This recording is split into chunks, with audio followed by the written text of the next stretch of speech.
organisasi sosial, di Kail kita bisa belajar apa saja, sehingga kapasitas kita untuk membuat perubahan-perubahan ke arah dunia yang lebih baik itu bisa terwujud. Akan mengajar 10 guru gratis ini. Kami semua itu suka dengan pendampingan dan juga pelatihan, khususnya untuk anak-anak muda. Kami berharap anak-anak muda ini bisa berkontribusi untuk perubahan-perubahan yang lebih baik di masyarakat atau di organisasi-organisasi tempat mereka berada gitu ya.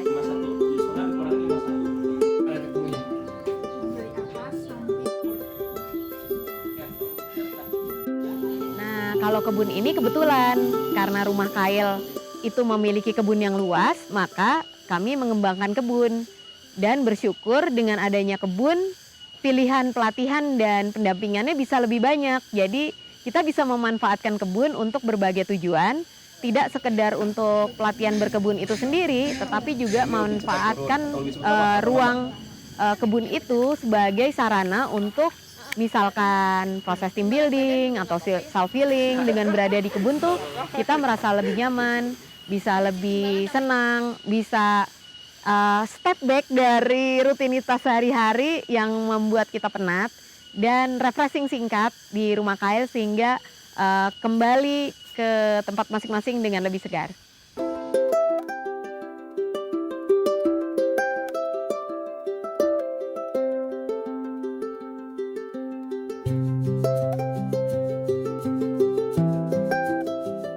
Nah, Rumah Kail itu dibangun dari bahan bekas.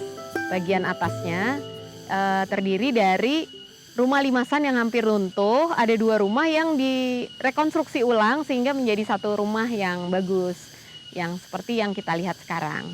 Nah, setelah itu kalau di bagian bawahnya itu karena lahan kita miring, jadi tadinya rumah yang direncanakan 1 lantai bisa menjadi 2 lantai. Makanya di lantai bawah itu sebetulnya tambahan. Tapi ternyata lantai bawah juga jadi satu ruang yang nyaman untuk kita duduk-duduk, makan, dan juga berkegiatan di situ.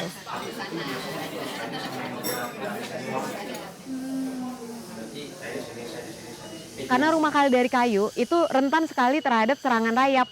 Nah, Ida melakukan kontrol terhadap rayap. Jadi harus memperhatikan lubang-lubang kecil, jika ada harus segera ditutup sehingga rayap tidak sampai naik ke kayu-kayu. Karena kalau sampai naik, berarti kayu-kayu ini bisa habis dimakan rayap.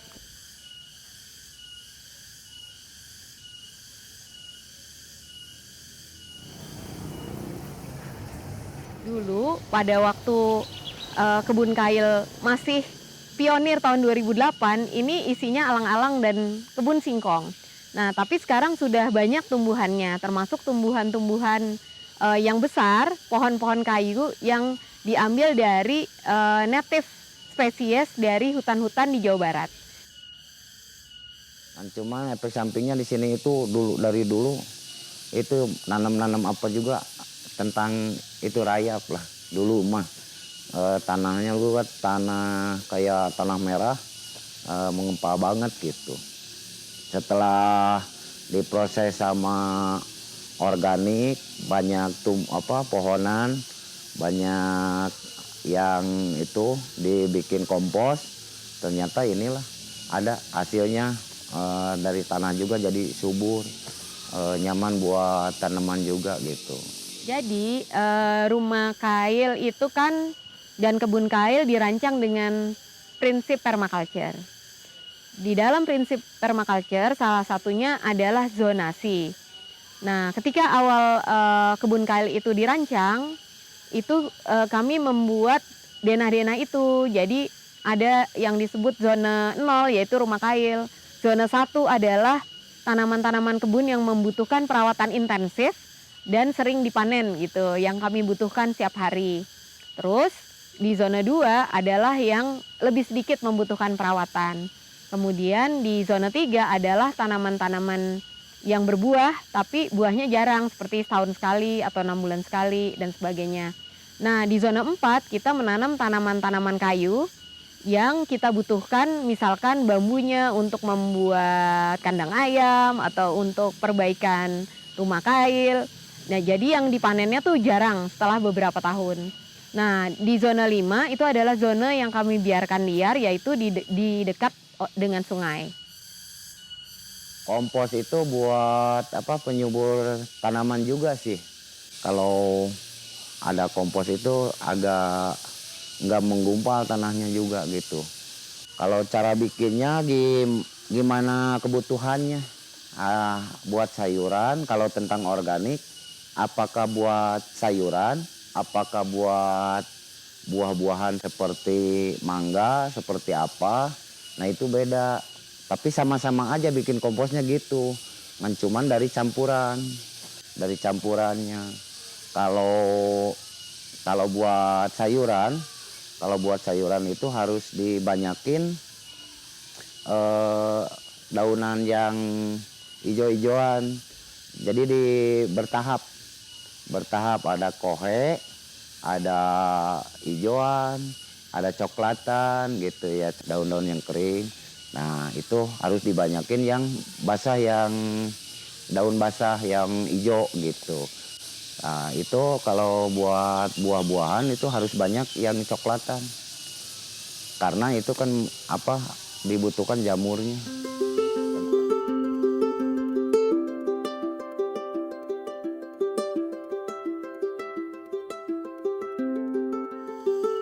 Selama di rumah kail baru berkebun, mencoba-coba berkebun, ternyata seneng juga kalau punya apa sih namanya, penghasilan dari nanam sendiri gitu. Oh, ternyata seneng ya. Cuman dapat misalkan cabai satu, seneng kan kalau dapat punya apa, nanam sendiri gitu. Gitu aja. Apa sih namanya, organik yang bagus sih sebenarnya mah. Karena kan nggak ada nempel. Kalau misalkan nyuci belum tentu kan ke ini semua kan. Makanya sekarang tuh banyak orang-orang nggak apa namanya, umurnya tuh pendek-pendek kayak di makanan mungkin kayak gitu kan. Bisa juga kan kalau orang tua dulu kan umurnya kan 100 tahun, sekarang nggak, jarang yang nyampe segitu karena mungkin dari makanan juga sih. Karena kalau pengolahan sama mungkin kan, cuman dari penanamannya karena pakai pupuknya di situ. Kami punya beberapa tetangga yang secara rutin menjadi supplier untuk makanan-makanan yang digunakan untuk kegiatan di rumah kail. Seperti misalnya Mak Entis yang dia adalah satu orang yang sudah tua, adalah salah satu petani yang tersisa di kampung Cigarugak. Dari Mak Entis kami membeli beras, tapi juga kadang-kadang kita memesan makanan matang seperti lotek dan keredok, juga cireng, yaitu makanan favorit para peserta kegiatan. Nah, selain itu kami juga bekerja sama dengan Teh Eneng. Teh Eneng ini usaha sambilannya adalah menerima pesanan makanan. Dia tinggal dekat rumah kail dan kami sering memesan makanannya yang enak-enak dan juga murah meriah. Dulu ya kalau nanaman sayuran-sayuran gitu. Tapi ya ini ada hasilnya gimana. Pertama kali ya saya juga ikut gimana ya. Kayak yang nggak ada hasilnya, tapi ya gitulah apa itu sama kesabaran. Ternyata saya juga sambil belajar, ternyata hasilnya itu nggak spontan gitu, nggak kayak makan cabai sekarang makan langsung kerasa. Nah kalau di kebun itu seperti itu, jadi bertahap lah, seperti nanam apa cabai apa itu kan kalau daunnya hijau apa itu kalau ngomong dia bersyukur banget, berterima kasih juga sama kita. Nah berterima kasihnya apa, dia juga membalas berterima kasih sama kita, apa ya dia kan bisa dipanen sama kita, itu berterima kasih. Kalau dari pesan dari saya ya, ayo kita membangkitkan pesan dari saya, kalau bisa mengelola kebun sendiri gitu. Kalau pesan dari saya, soalnya apa, saya juga dari materi itu nggak terlalu beli lah gitu.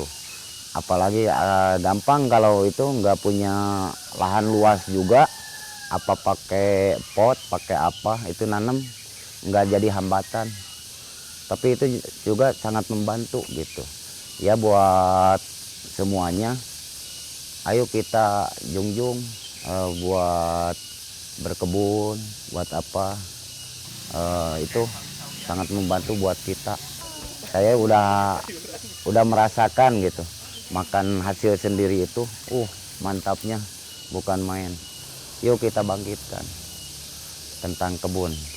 Nggak masalah dari punya 1 meter persegi juga itu bisa membawakan hasil.